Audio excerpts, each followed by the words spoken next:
Waffles, the Globe Theater, and Mikhail Baryshnikov are all on this day. Welcome back to On This Day. Today's date is June 29th, 2022. It is the 180th day of the year. We got 185 days left. It is the 26th Wednesday in the 27th week and the 9th day of summer. We got 85 days left until fall. If today's your birthday, your birthstone's still a pearl or a moonstone. Your choice. Pearl if you're rich, moonstone if you're a hippie. Today is National Waffle Iron Day. Waffle lovers finally have their day of recognition on June 29th as they celebrate National Waffle Iron Day. Some people enjoy their waffles plain with syrup. Others like their waffles topped with berries and whipped cream. Who knew a simple machine could make such a big impact on our lives? That's all from their website and it's lame. I had a hard time reading it because it was so cheesy. The waffle iron is usually two honeycomb pattern melted plates hinged together. A person pours or places batter between the heated plates, then closes it. Voila, you got a waffle.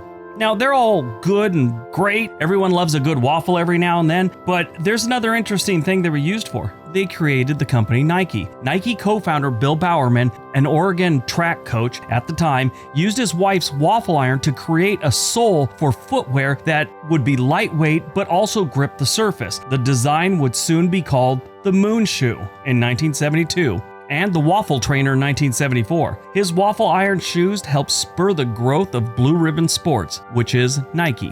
All right, let's see what else June 29th has given us. 1613, the Globe Theater in London, built by William Shakespeare's Playing Company, the Lord Chamberlain's men, burns to the ground. 1927, the Bird of Paradise, a U.S. Army Air Corps Fokker trimotor, completes the first trans-Pacific flight from mainland United States to Hawaii. 1950, Korean War. President Harry S. Truman authorizes a sea blockade of Korea. 1956, the Federal Aid Highway Act of 1956 is signed by U.S. President Dwight D. Eisenhower, officially creating the United States highway system. Yeah, before that, we didn't really have it. You had some open roads and stuff like that, but you really didn't have a highway system. And what it was after World War II and everyone saw the Autobahn while they were in Germany, that's what kind of inspired the United States to get with it and build a highway system. 1971, prior to re-entry following a record-setting stay aboard the Soviet Union's space station, the crew capsule of Soyuz 11 spacecraft depressurizes, killing the 3 cosmonauts on board. These 3 will be the first humans to die in space. 1972, a Corvair C-580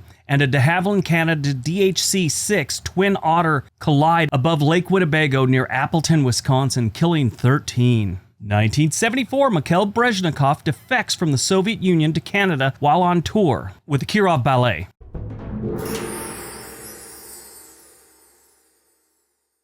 Mikhail Baryshnikov is arguably one of the greatest dancers of all time. He was born in Riga, Latvia, SSR, which at the time was part of the Soviet Union, in 1948 on January 27th. Latvia had only been part of the Soviet Union for about 8 years when he was born. So technically he wasn't Russian. A lot of people refer to him as a Russian classical dancer or choreographer, but he's actually Latvian. But like I said, Latvia at the time was part of the Soviet Union. As a young man, he was accepted into the Leningrad Choreographic School in Russia, and he eventually went on to join the Kirov Ballet, which he'd found that his dancing was limited by government and the ballet itself, and he just wasn't happy. So while on tour in Canada, he defected. This was a big deal. Now, he wasn't the first Russian dancer to defect. This was kind of a trend. I don't know why they kept sending their ballet out to other countries, but there was quite a few. Some in France, I think one was in the United States. A few other ones had done it in recent years.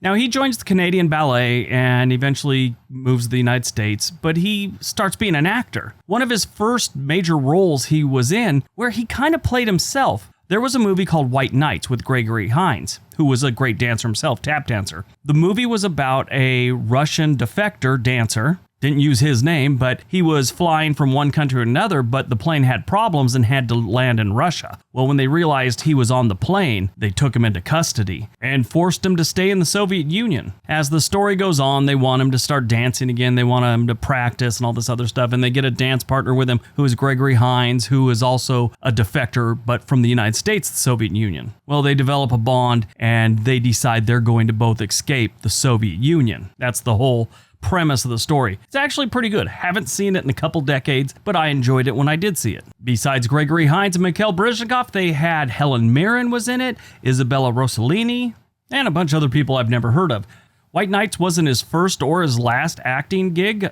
More recently, in 2003 and 2004, he was in Sex and the City, the TV series, and then he was uncredited, but in 2014, he was in Jack Ryan, which it says he was in it. I don't remember him being in it at all. I missed something. 2007, Apple releases its first mobile phone, the iPhone. 2012, a derecho sweeps across the eastern United States, leaving at least 22 people dead and millions without power. A derecho is like a giant windstorm. It's an incredible amount of wind force, and it stretches out over hundreds of miles in some cases. They do more damage than tornadoes, just because of its sheer size. I mean, trees fall down, roofs get blown off.